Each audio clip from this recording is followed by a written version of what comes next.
मित्रांनो, सुख म्हणजे नक्की काय असतं या मालिकेच्या आजच्या भागामध्ये गौरी अनिलला माझ्याबद्दल खोटं नाटं सांगून माझ्याबरोबर लग्न करायला निघाला होता असतो असं बोलत असते। तेव्हा अनिल गौरीला फसवून तिच्यासोबत लग्न करत असतो। तो क्षण गौरीला आठवतो। त्यानंतर गौरी अनिलला अजून एक चापकाचा फटका मारते व ते तर होणार नव्हतंच, म्हणून तुला ते सहन झालं नाही म्हणून चाकू घेऊन तू मला मारायला निघाला होतास असं बोलते। तेव्हा तो क्षण सुद्धा गौरीला आठवतो। त्यानंतर गौरी अनिलला अजून एक चापकाचा फटका मारते व तुझ्यासारख्या राक्षसापासून वाचवायला अंबाबाई कायमस्वरूपी माझ्या पाठीशी उभा असते, पण ते तुझ्या कधीच लक्षात आलं नाही आणि त्या कड्यावरून ढकलून तू माझा नाही तर तुझ्या पापाचा कडेलोट केला आहेस आणि तिथेच तुझ्या पापाचा घडा भरला असं बोलून परत एक फटका मारते। तेव्हा माई गौरीला अजून मार त्याला असं ओरडून सांगत असतात। तेव्हा गौरी अनिलला फटक्यावर फटके मारू लागते आणि हा फटका माझ्यातल्या आईचा, जिच्या पोटातल्या जीवाचा तू बळी घेतलास असं बोलून परत एक फटका मारते। हा फटका माझ्यातल्या बायकोचा, जिच्या नवऱ्याचं सोंग घेऊन तू आमच्या प्रेमाला सुरुंग लावलास असं बोलून अजून एक फटका मारते व हा फटका एका सुनेचा, जिच्या संसाराला घराला तुझ्या स्वार्थापायी तू वेटीला धरलंस, जिच्या सौभाग्याचं लेणं तू माझ्यापासून हिरावून घ्यायला निघाला होतास असं बोलून अजून एक फटका मारते। आणि हा फटका या घराचा, ज्याने एकेकाळी आपलं समजून तुला या घरात आसरा दिला होता, इतके दिवस तुझी कारस्थानं चालू होती ना, त्याला पोटात घेतलं असं बोलत हे घर नाही मंदिर आहे मंदिर आणि या मंदिराला तू बाटवलं आहेस असं म्हणून जोरजोराने फटके मारू लागते। इतक्यात मानसी समोर येते आणि गौरी मारत असलेला फटका ती वरच्यावरती पकडते। तेव्हा सर्वजण आश्चर्याने मानसीकडे बघू लागतात। तर मानसी गौरीला तू थांब, यामध्ये एकट्या अनिलची चूक नाही असं बोलू लागते। तेव्हा सुगंधा समोर येते आणि मानसीवर ओरडू लागते, तू या गौरीच्या भानगडीमध्ये पडू नकोस, तुझा या गोष्टीची काय संबंध आहे असं बोलते। तेव्हा गौरी सुगंधाला हिचा लई जवळचा संबंध आहे मावशी, तिच्या बाळाचा हा बाप आहे असं अनिलकडे बघत म्हणते। तेव्हा सुगंधा चिडते आणि गौरीला तू खोटं बोलत आहेस, हिच्या पोटातलं बाळ तर जयदीपचं आहे ना असं बोलते।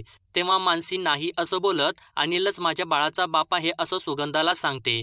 तेव्हा माई आश्चर्यचकित होतात आणि मानसीला तू हे काय बोलत आहेस, तुझ्या पोटात जयदीपचं बाळ नाही हे मला कधीच कळलं होतं, पण हा नमक हराम तुझ्या आयुष्यामध्ये कधी आला असं विचारतात।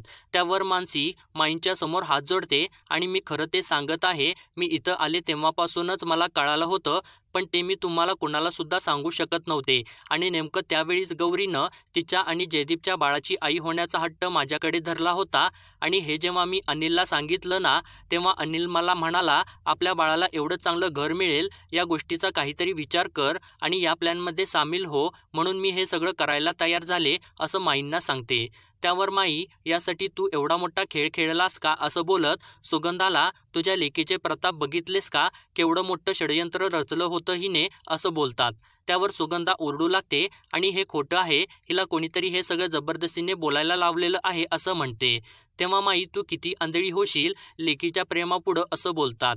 तेव्हा दादा मानसीला तुमच्यावर जर कोणी जबरदस्ती करत असेल ना तर तुम्हाला सांगावेच लागल असं बोलत तुम्हाला हे कोणी करायला लावलं आहे असं विचारतात।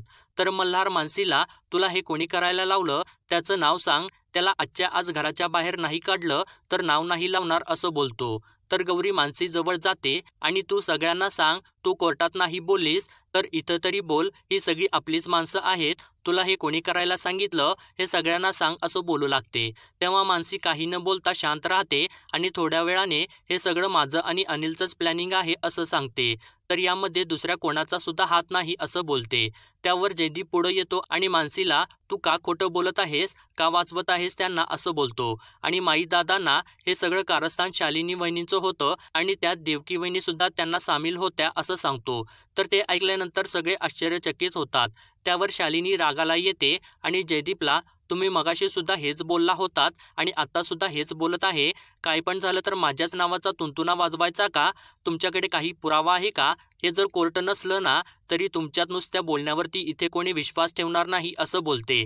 तेव्हा शेखरदाजी गौराबाई दुसरी आहे आणि तिला कोणीतरी लपवून ठेवलं आहे असं खोटं नाटं सांगून जयदीपरावांना कोणी बाहेर पाठवलं होतं असं बोलतात। तर जयदीप नेमकं त्याच दिवशी तुम्ही अनिलला घरी बोलवलं आणि मानसीबरोबर लग्नाला तयार केलं. आज पण ती फाईल चोरायला अनिलला तुम्ही घरी बोलवलं असं सांगतो. तेव्हा शालिनी मी तुम्हाला काय सांगायला आले नव्हते, उलट तुम्हीच आमच्या दोघांचं बोलणं चोरून ऐकत होतं असं बोलते. तेव्हा जयदीप मी चोरून ऐकलं नव्हतं, तुम्ही मुद्दामून त्या दिवशी माझ्यासमोर देवकीवहिनींना ती गोष्ट सांगितली असं बोलतो. तर शालिनी मला जे कळालं होतं तेच मी देवकीला सांगितलं होतं असं बोलते. तर शेखरदाजी मग अनिल इथे कसा काय आला असं शालिनीला विचारतात आणि गौराबाईंनी पुराव्याची फाईल लपवली होती ते त्याला कोणी सांगितलं असं बोलतात. तर शालिनी तुम्ही मला काय विचारत आहे, तो बसला आहे ना इथं, तुम्ही त्यालाच विचारा असं बोलते. तेव्हा माई अनिलला काय रे नालायका तुला कोणी सांगितलं असं विचारतात. त्यावर अनिल मला हे सगळं मानसीने सांगितलं असं माईंना बोलतो. तेव्हा जयदीप हा खोटं बोलत आहे असं म्हणतो. तेव्हा शालिनी मग तुम्ही अजून चापकाचे फटके द्या त्याला आणि त्याच्याकडून वधवून घ्या असं बोलते. तर मानसी शालिनीवरती ओरडते आणि थोडं थांबा असं बोलत मीच सांगितलं अनिलला फोन करून, कारण मी तुमचं बोलणं चोरून ऐकत होते, मला माहिती होतं तुम्ही फाईल कुठे लपवून ठेवली आहे ते असं सांगते. तर अनिल यामध्ये अजून दुसऱ्या कोणाचाच हात नाही, हे सगळं आम्ही दोघांनीच मिळून केलं आहे असं सांगतो. तेव्हा गौरी मानसीला तू का खोटं बोलत आहेस असं विचारते. तर मानसी शांत बसून विचार करत असते. तेव्हा तिला त्यांनी सर्वांनी बसून प्लॅनिंग केलेलं असतं तो क्षण आठवत असतो. आणि तेव्हा मी कोर्टात सगळं सांगायला तयार होते आणि तुम्ही माझ्या आईला किडनॅप केलं म्हणून मी गप्प बसले असं शालिनीला ती बोलत असते. तेव्हा शालिनी आत्तासुद्धा खरं सांगून काय होणार आहे, जर प्रकरण अंगाशी आले ना तर मी सुद्धा बुडेन आणि सगळ्यांना घेऊन बुडेन, यात काय शहाणपणा आहे असं बोलत असते. तर मानसी मग हे प्रकरण तुम्ही स्वतःच्या अंगावरती घ्या की असं बोलत असते. तेव्हा शालिनी जर मी ही जबाबदारी घेतली तर काय होणार आहे, आम्ही दोघे सुद्धा आतमध्ये जाऊच, पण तेव्हा तुम्ही दोघे कसे वाचणार आहे असं बोलते. तेव्हा अनिल शालिनीला पुढे काय करायचं आहे ते तेवढं सांगा असं विचारतो. तेव्हा शालिनी जर हे प्रकरण अंगाशी येत आहे असं वाटलं तर हा ब्लेम तुम्ही दोघांनी तुमच्या स्वतःच्या अंगावरती घ्या असं सांगते. तेव्हा सगळे दचकतात आणि देवकी शालिनीला जाऊबाई तुम्ही हे काय बोलत आहे असं म्हणते. तेव्हा शालिनी माझं काही नाही, मला पप्पा कसे सुद्धा बाहेर काढतील, तुम्ही सगळेच अडकाल कायमचे जेलमध्ये, जरा शांतपणाने विचार करा. जर आता ब्लेम तुम्ही दोघांनी अंगावरती घेतला तर त्यानंतर सगळं प्रकरण निवळलं की पप्पांना सांगून मी तुम्हा दोघांना बाहेर काढेन आणि बाळाच्या जन्माचं ठिकाण तू काय जेल लिहिणार आहेस का असं मानसीला विचारते. तेव्हा अनिल मानसीला गुरुदेव जे सांगत आहेत जर ते तू ऐकलं नाहीस तर तुझ्या पोराला मी माझं नाव देणार नाही असं बोलतो आणि ही सर्व घटना मानसीला आठवत असते. तेव्हा माई गौरीला ही काही बोलणार नाही, पण तू काळजी करू नकोस, कधीतरी खरे गुन्हेगार आपल्यासमोर येतीलच असं बोलतात. पण आता कोणीतरी फोन करून पोलिसांना बोलवा आणि या दोघांना जेलमध्ये टाका असं सांगतात. त्यावर शेखरदाजी मी अगोदरच फोन केला आहे पोलिसांना, ते कधीसुद्धा येतीलच इथं असं बोलतात. तेव्हा सुगंधा समोर जाते आणि मानसीच्या कानाखाली जोराने मारते आणि तू हे काय केलंस, माझ्या तोंडाला काळीमा फासलास, मी किती स्वप्न बघितली होती, तू हे काय करून ठेवलं आहेस असं ओरडू लागते. इतक्यात पोलीस इन्स्पेक्टर येतात आणि इथं काय झालं आहे, आम्हाला फोन आला होता असं बोलतात. तेव्हा त्यांचं लक्ष गौरीकडं जातं, तर ही इथे कशी काय आली आहे, हिला ताब्यात घ्या असं बोलू लागतात. तेव्हा जयदीप इन्स्पेक्टरना तुम्ही थोडं थांबा, तुमचा काहीतरी गैरसमज होत आहे, ही आमची गौरी आहे, जी जेलमधून पळून गेली होती ना ती गीता होती असं बोलत ते दोघे सुद्धा सेमच दिसतात, तुम्ही गीताच्या मामा मामींना शोधून काढा, तुम्हाला सगळेच सत्य समजेल असं म्हणतो आणि तुम्हाला इथं या माणसासाठी बोलवलं आहे असं अनिलकडे बोट करून सांगतो. तेव्हा इन्स्पेक्टर मला काही समजलं नाही असं म्हणतात. त्यावर जयदीप तो मास्क बघा, या माणसाने माझ्यासारखा मास्क घालून गौरीला कड्यावरून ढकलून दिलं होतं, मी घरी नसताना हा घरी यायचा आणि माझ्या घरच्यांना फसवायचा, याला मानसी सुद्धा सामील आहे, या दोघांनी त्यांचे गुन्हे कबूल केले आहेत असं सांगतो. तर तेव्हा शेखरदाजी यांचे कपडे सुद्धा बघा, ते सुद्धा सेमच आहेत, आज सुद्धा हा जयदीपरावांच्या वेशात घरी शिरला होता, रंगे हात पकडला आहे आम्ही यांना असं सांगतात. त्यावर इन्स्पेक्टर मानसीला यावर तुमचं काय म्हणणं आहे असं विचारतात. तेव्हा मानसी हे सगळं आम्हाला मान्य आहे असं सांगते आणि अनिल सुद्धा हो म्हणत हे सगळं आम्हाला मान्य आहे असं सांगतो. त्यावर इन्स्पेक्टर त्या दोघांना ताब्यात घ्यायला सांगतात. तर गौरी इन्स्पेक्टरना थांबवते आणि हे माझे गुन्हेगार आहेत, पण माझी यांच्या विरोधात कसलीच तक्रार नाही असं बोलते. तेव्हा माई गौरीवरती ओरडतात आणि हा काय खुळेपणा आहे असं बोलतात. तेव्हा गौरी माईंना ती आई होणार आहे ना असं सांगते. तेव्हा माई म्हणून काय झालं, तुझ्या जीवाबरोबर खेळले आहेत ते दोघं, तू विसरली आहेस का, आणि या अनिलने तर आजपर्यंत तुला केवढा त्रास दिला होता असं बोलतात. आणि तू या नीच माणसालाच माफ करायला निघाली आहेस का असं म्हणतात.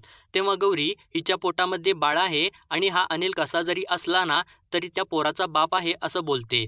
तेव्हा ते ऐकल्यानंतर सुगंधाला खूप त्रास होत असतो. तेव्हा गौरी, ही जर वेळ माझ्यावर आणि जयदीपवर आली असती तर तुम्ही काय केलं असतं? इतके दिवस मी ज्या कारस्थानाचा बळी होते त्याच कारस्थानाचा हे दोघे बळी झाले आहेत. फरक फक्त इतकाच आहे, या कारस्थानाचा भाग होऊन हे स्वतः अडकून बसले आहेत असं शालिनीकडे बघत बोलत असते. तेव्हा जयदीप, ते काही सुद्धा असेल पण या दोघांनी गुन्हे केले आहेत आणि त्यांनी ते कबूल सुद्धा केले आहेत असं बोलत इन्स्पेक्टरना या दोघांना घेऊन जा असे सांगतो. त्यावर इन्स्पेक्टर त्या दोघांना ताब्यात घ्यायला सांगते आणि जयदीपला, पण कोर्टामध्ये तुमची जी केस चालू आहे ना ती अजून क्लोज झाली नाही, तेव्हा कोर्टाची जी पुढची तारीख लागेल तेव्हा तुम्हाला कोर्टामध्ये हजर राहावं लागेल असे जयदीपला सांगतात. आणि गौरीकडे बघत, ही जी कोणी आहे ना यांना सुद्धा कोर्टात यावं लागेल असं सांगतात. आणि अनिल आणि मानसीला घेऊन जात असतात. तेव्हा मानसी थोडा वेळ थांबा असं इन्स्पेक्टरना बोलत रडत रडत सुगंधाला मिठी मारते.